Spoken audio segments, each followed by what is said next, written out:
Okay, we are going to be looking at the rules for multiplication and division of directed numbers. Let's check. Now, when you're multiplying and dividing, the rules are exactly the same.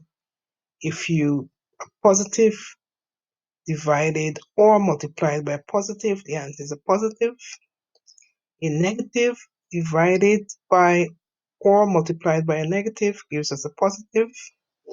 A positive number divided by or multiplied by a negative number gives us a negative, and a negative divided by or multiplied by a positive number gives us a negative.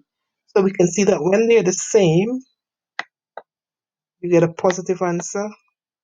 When they're the same, you get a positive answer. And when they are different, positive and negative, you get a negative, or a negative and positive, you get a negative. And that's the rule for multiplication and division. So let's try these questions. First, the operation is multiplying. We know that 8 times 4 is equal to 32. Then we check to see if our answer is positive or negative. These numbers that we multiplied are both positive, so our answer would be positive 32. Again, our operation is multiplying. 8 times 4 is 32. It's a negative number and another negative number, so they're the same. So our answer would be positive 32. The key operation here is multiplying. 8 times 4 is 32. Now we are multiplying a positive number and a negative number. If you look at the rules, our answer would be a negative 32. Lastly, 8 times 4 is equal to 32. We are multiplying a negative number and a positive number, so our answer would be negative 32. Okay,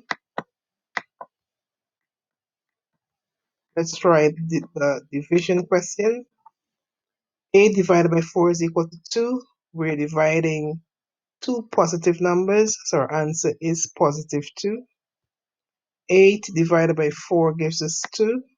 We're dividing two negative numbers. As you can see the rule here, negative divided by negative, we have a positive 2. Then 8 divided by 4 is equal to 2. But we're dividing a positive and a negative. Once they're different and we're divided, it will be a negative answer. And then 8 divided by 4 again is equal to 2. They are different, a negative and a positive, we would have negative 2. Let's look at some harder question. Xy is equal to minus 24. Now, xy is telling us that if we multiply a number x by a number y, we get negative 24. So if x is 6, what will y be? Now, because 6 is positive,